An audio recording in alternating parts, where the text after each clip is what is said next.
এই এক ঐতিহাসিক মুহূর্ত, যে ঐতিহাসিক মুহূর্তের সাক্ষী থেকেছি আমরা, যে ঐতিহাসিক মুহূর্তের এই মুহূর্তে স্টেজের ওপর দাঁড়িয়ে রয়েছি এবং গোটা বঙ্গ, পশ্চিমবঙ্গ, বাঙালিরা, শুধুমাত্র পশ্চিমবঙ্গ নয়, আমি বলবো দেখাবো দূর দূর থেকে মানুষজন কিভাবে এসছেন।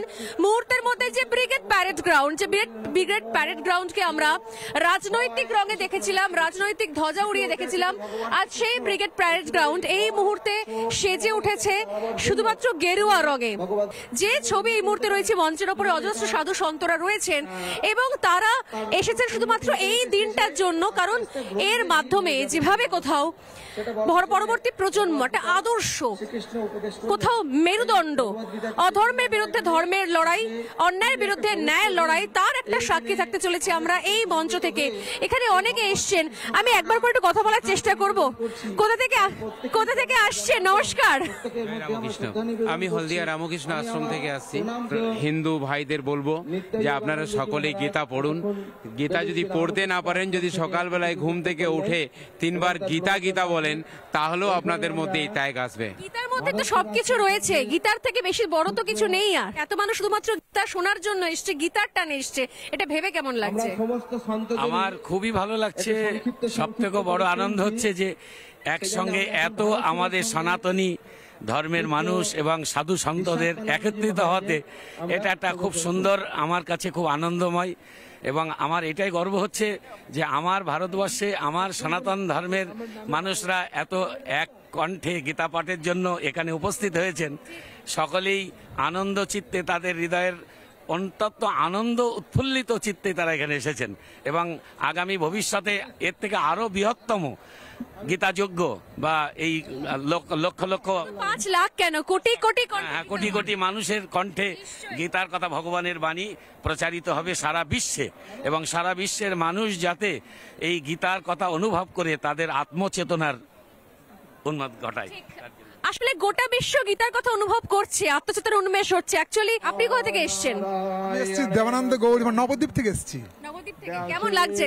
খুব ভালো লাগছে।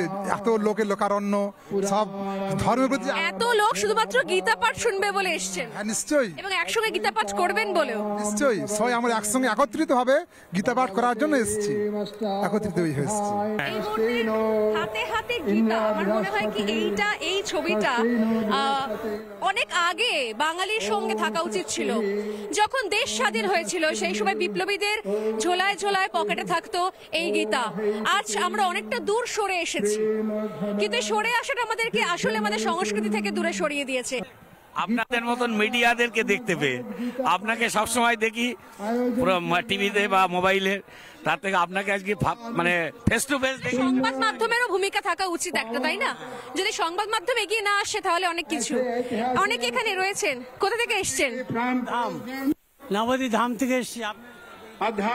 আপনার ভিডিও দেখি, আমি সবসময় দেখি, আমি দেখা হয় এবং আপনার সবসময় আমি খুব ভালো লাগে। আপনার এখানে এসে কেমন লাগছে? খুব ভালো লাগছে। 5 লক্ষে জন্য এসছে এত মানুষ, কেমন লাগছে? ভালো লাগছে, খুব ভালো লাগছে। এবং 5 লক্ষে যে মানুষের কাছে গীতা পাঠ করবেন, এটা হিন্দু ধর্মের একটা গৌরব।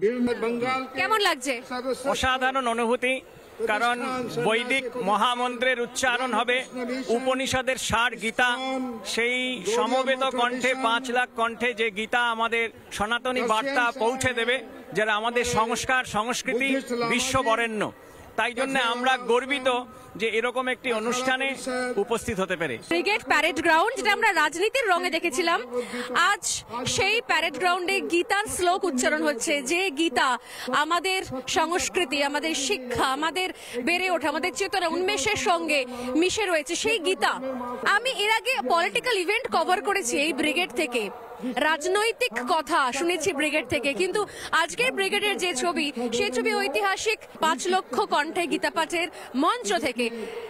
স্বর্ণালী সরকার, ক্যামেরায় রোহিত গণের সঙ্গে, রিপাবলিক বাংলা। নানা ধরনের কন্টেন্ট দেখার জন্য লাইক করুন, শেয়ার করুন আমাদের ফেসবুক পেজ, সাবস্ক্রাইব করুন আমাদের ইউটিউব চ্যানেল।